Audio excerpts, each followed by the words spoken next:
그러할지라도 그들은 하나님께 말하기를 우리를 떠나소서 우리가 주의 도리 알기를 바라지 아니하나이다. 전능자가 누구이기에 우리가 섬기며 우리가 그에게 기도한들 무슨 소용이 있으랴 하는구나. 그러나 그들의 행복이 그들의 손안에 있지 아니하니 악인의 계획은 나에게서 멀구나. 하나님의 말씀입니다. 하나님께 감사합니다. 욥의 친구였던 소발은 악한 자가 일시적으로 번영할지라도 반드시 멸망한다라고 말함으로써 욥이 악한 자다라는 사실을 증명하고자 애를 썼습니다. 하지만 욥은 그러한 소발의 주장에 대해서 두 가지 이유로 반박할 수밖에 없었습니다. 동의할 수가 없었던 것이죠. 첫 번째 이유는 욥 자신이 당하는 그 고난이 인과응보의 원리로서 주어진 것이 아니다라는 한 가지 이유 때문이었으며, 또 다른 하나는 악인의 형통은 소발이 말하는 것처럼 일시적으로 끝나는 것이 아니었기 때문입니다. 욥이 보기에 악인은 평생토록 영화를 누리며 또 자손 대대로 번영을 누리고 또 그 악인은 죽을 때에도 평화롭게 죽는 것을 욥은 보았기 때문입니다. 그런데 이것은 욥이 아니라 모든 세상 사람들이 볼 수 있는 사회적인 현상들이었습니다. 그러나 소발과 그의 친구들은 자신이 가진 인과응보다라는 그런 인과응보의 렌즈 때문에 현실에서 일어나는 모든 일들을 왜곡하고 있었습니다. 이 욥은 오늘 본문을 통해서 악인들의 특징적인 모습을 열거하고 있습니다. 본문은 두 부분으로 나눠 볼 수가 있는데, 먼저 첫 번째 단락은 1절에서 6절까지의 말씀으로서 자신의 말을 들어보라 라는 욥의 간청입니다. 먼저 1절과 2절 말씀을 제가 봉독하겠습니다. 욥이 대답하여 이르되 너희는 내 말을 자세히 들으라. 이것이 너희의 위로가 될 것이니라. 욥은 자신의 말을 자세히 들으라 라고 요청을 합니다. 그러면 그 말을 듣는 친구들의 태도와 자세, 마음이 달라질 수가 있었기 때문입니다. 욥이 이때 기대한 위로는 두 가지였습니다. 2절에 보시면 이것이 너희의 위로가 될 것이다 라고 말하는데, 첫 번째는 욥의 말을 자세히 들어주는 것 자체만으로 욥 자신에게 위로가 된다는 것이었습니다. 이것저것 신학적인 논리로서 욥을 설득시키고 또한 욥에게서 어떠한 변화를 이끌어내는 것이 위로가 아니라 자신의 말을 들어주는 것 자체만으로도 욥은 자신에게 위로가 된다라고 이야기를 합니다. 또 두 번째 위로는 욥의 말을 자세히 듣는 것 자체가 친구들에게도 위로가 된다는 것으로 볼 수가 있습니다. 왜냐하면 친구들은 욥이 범죄하여서 악을 행함으로써 하나님의 징계, 하나님의 벌을 받고 있다라고 생각을 했기 때문입니다. 그런데 욥의 말을 자세히 친구들이 듣다 보면은 이 일이 욥의 죄 때문에 이루어진 것이 아니라 하나님의 특별하신 일 가운데, 그 일을 다 헤아릴 수는 없지만 하나님의 선하신 손길 가운데 이루어진 일이다라는 것을 알고 친구들의 마음이 위로를 받을 수 있다라고 그렇게 욥은 이야기하고 있는 것입니다. 그러니 욥의 말은 욥 자신에게나 그 친구들에게 위로가 되는 말이었음을 우리는 보게 됩니다.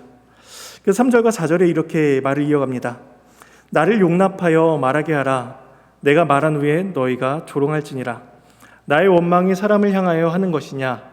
내 마음이 어찌 조급하지 아니하겠느냐? 욥은 친구들이 자신을 조롱하더라도 자신의 말을 다 들은 이후에 해도 늦지 않겠다라고 이야기합니다.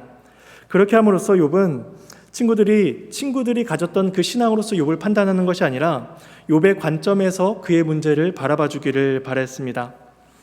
왜냐하면 15장 11절에서 그의 친구였던 엘리바스가 말을 하기를 내가 하는 모든 말이 하나님의 위로다라는 식으로 이야기를 했습니다. 근데 욥은 그 엘리바스의 말이 결코 하나님의 위로로 느껴지지가 않았습니다. 왜냐하면 그들의 태도나 그들의 모든 논리와 그들의 말 속에는 자신을 향한 하나님의 긍휼과 자비를 욥은 발견할 수가 없었기 때문입니다. 그래서 욥은 자신의 입장에서 다시 한번 들어봐 주기를 간청합니다. 또한 욥은 자신의 말이 사람이 아니라 하나님을 향한 말이다라고 이야기합니다. 여기에서 이제 성경에서는 원망이다라는 용어로, 조금 부정적인 용어로 볼 수가 이렇게 번역이 되어 있는데, 이 원망이라는 말은 그냥 말이라는 그런 중립적인 용어로도 볼 수가 있습니다. 그러니까 욥은 자신이 하나님을 향해서 하는 원망 혹은 중립적인 의미의 말, 이것이 자기의 마음이 조급하기 때문에 하나님께 그렇게 읊조린다라고 이야기하고 있는 것이죠. 하나님께서 자신의 기도에 응답하지 아니하신다라고 생각하니 그는 두려움과 낙심 가운데 하나님을 향해서 계속적으로 고백을 하게 됩니다. 그래서 5절과 6절 말씀에 보시면 이렇게 또 이어서 말을 합니다. 너희가 나를 보면 놀라리라. 손으로 입을 가리리라. 내가 기억하기만 하여도 불안하고 두려움이 내 몸을 잡는구나. 이어서 욥은 친구들이 자신을 바라봐 주기를 바랍니다. 이것은 친구들이 자신의 관점에서 자신의 말을 들어주기를 바라는 어떤 반복적인 표현이었습니다. 그들이 가진 관점, 인과응보적인 관점으로만 자신을 해석할 것이 아니라 그 자신들의 친구였던 욥, 그 사람이 어떠한 상태인지를 이해해달라고 요청합니다.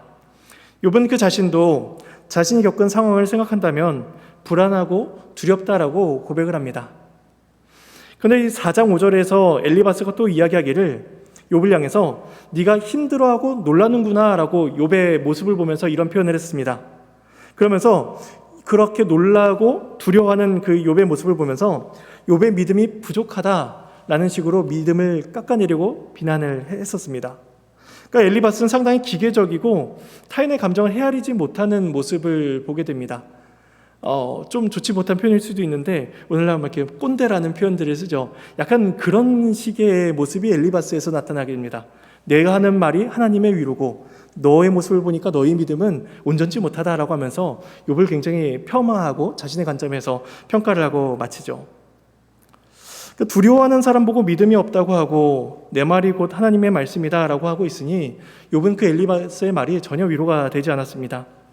그래서 욥은 자신이 겪는 시련 앞에서 감정적인 혼란을 겪을 수밖에 없다라고 자신의 감정을 솔직하게 계속해서 토로합니다.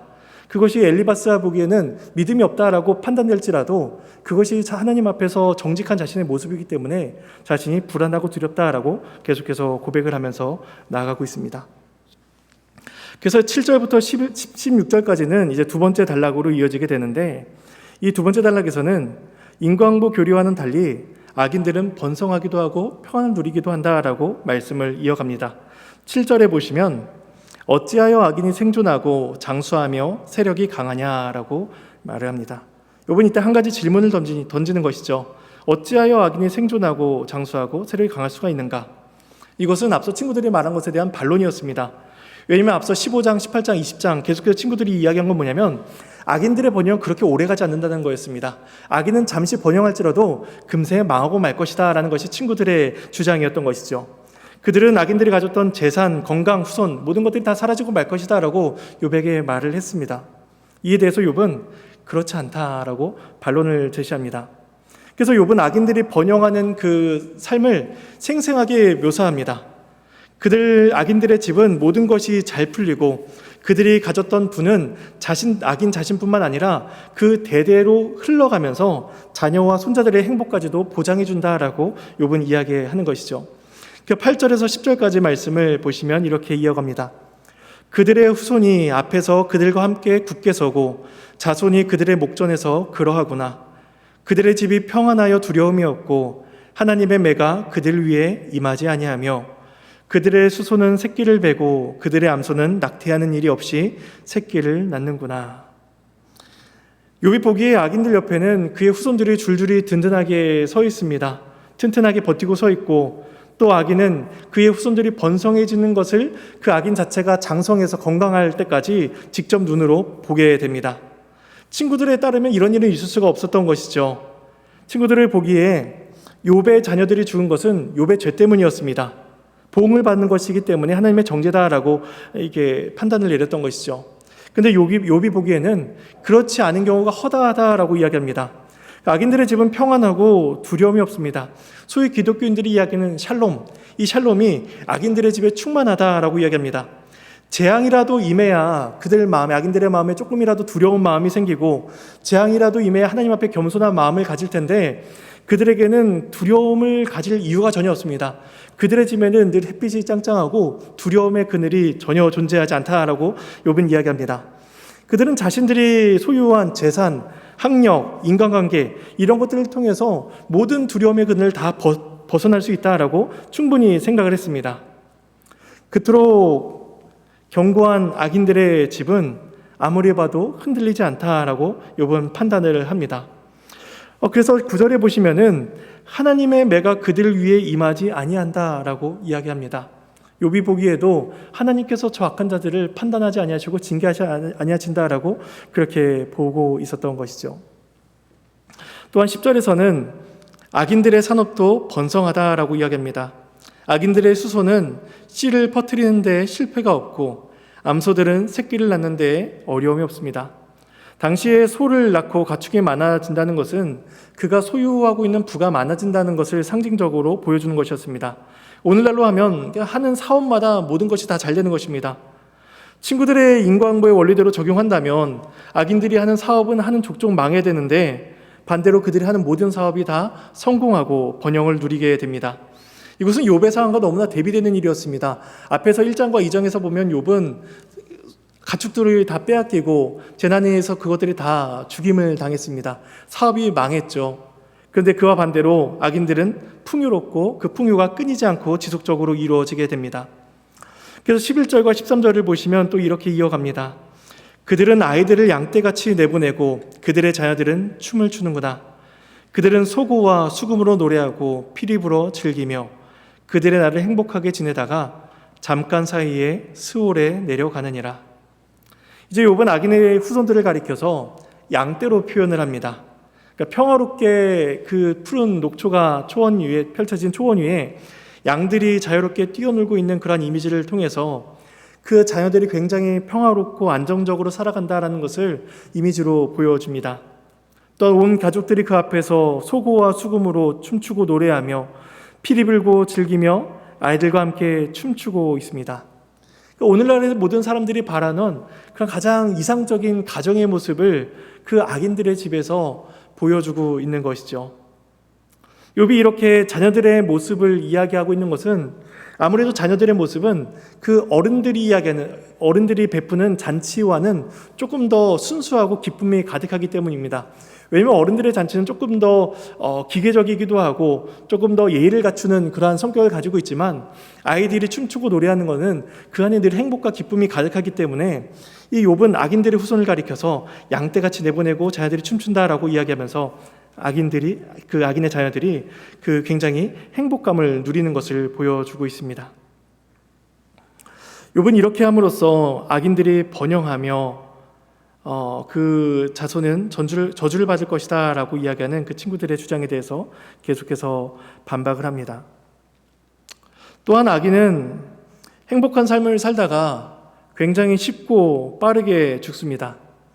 그들이 평생 동안 행한 죄를 떠올려 생각한다면 노년에라도 질병 가운데 고통스러워하다가 괴롭게 죽는 것이 공이 합당한 것이 아닌가라는 생각이 들 법하지만 그들은 주어진 수명을 오래도록 다 살고 나서 고통 없이 마지막 때에 짧게 죽음을 맞이하게 됩니다.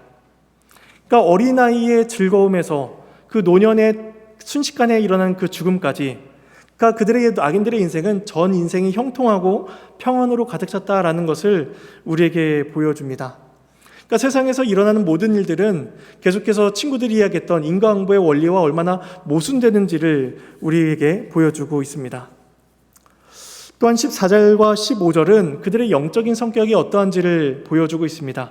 제 말씀을 봉독하겠습니다. 그러할지라도 그들은 하나님께 말하기를 우리를 떠나소서 우리가 주의 도리 알기를 바라지 아니하나이다. 전능자가 누구이기에 우리가 섬기며 우리가 그에게 기도한들 무슨 소용이 있으랴 하는구나. 이제 악인들이 왜 악인인지가 이제 드디어 설명이 됩니다. 이 악인들의 태도는 그저 타인을 향해서 이웃을 향해서 악을 행하는 것으로 그치지가 않았고 그들은 하나님과의 관계에서도 굉장한 문제가 있었습니다. 첫 번째 문제는 뭐냐면 하나님의 뜻을 알려고도 하지 않았다는 것입니다. 그래서 그들이 이야기하기를 우리를 떠나소서 우리가 주의 말씀 알기를 원치 않아이다 이렇게 이야기하고 있습니다. 얼마나 그들이 교만하고 노골적이며 적대적으로 하나님께 대했는지를 이렇게 보여주고 있는 것이죠. 그런데 시편 25편 4절에 이렇게 말씀을 합니다. 시편 25편 4절에서는 여호와여 주의 도를 내게 보이시고 주의 길을 내게 가르치소서라고 말씀합니다. 그러니까 시편의 저자는 주께서 자신에게 말씀을 가르치시고 그 자신이 나아갈 길을 가르쳐 주시기를 보여주시기를 기도하고 있는데 악인들은 관심이 없습니다. 나를 떠나소서 주의 도에 배우질 않겠습니다라고 이야기하고 있는 것이죠.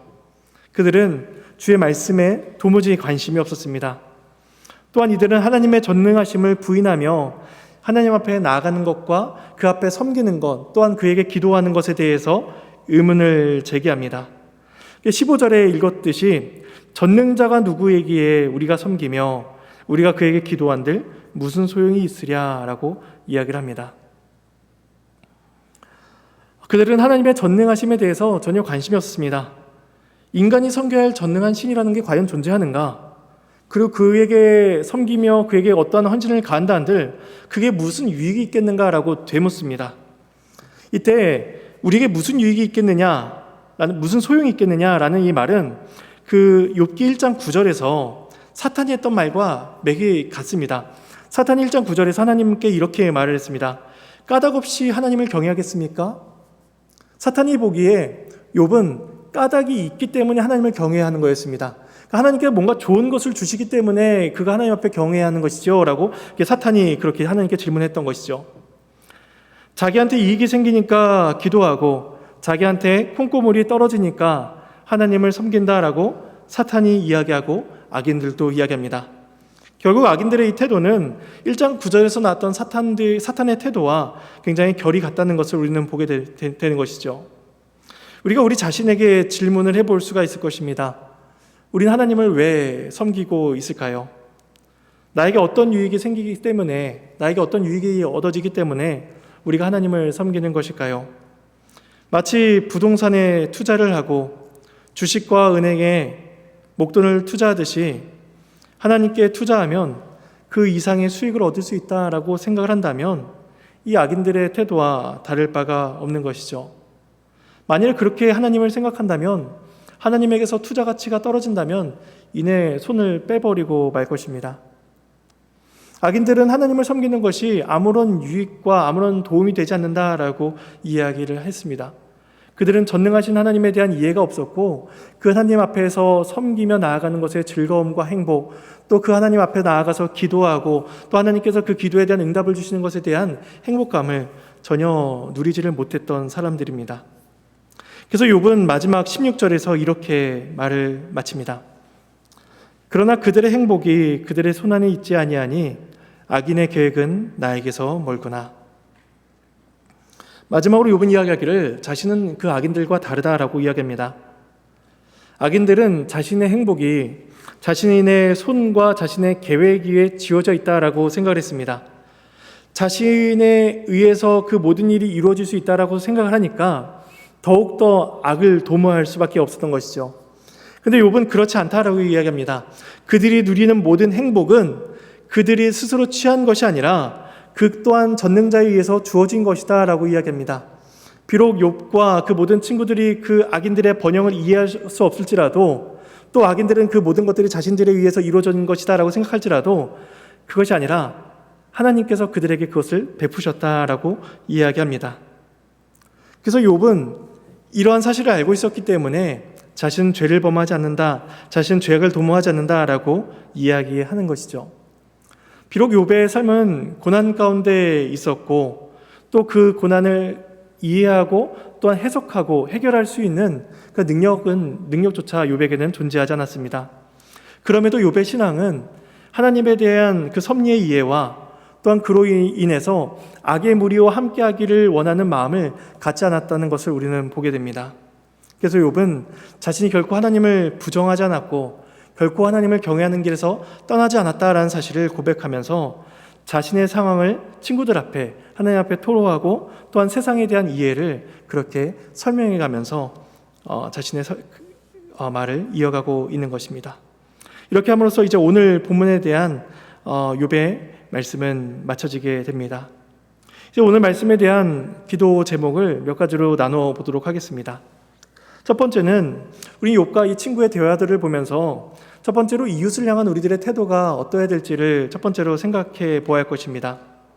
욥의 친구들은 굉장한 어떻게 보면 신학적인 지식과 또한 탁월한 논리들을 가지고 욥을 설득시키고 또한 납득시키려고 하였습니다. 그리고 그 친구들 앞에서 욥은 계속해서 괴로움을 토로하고 있죠.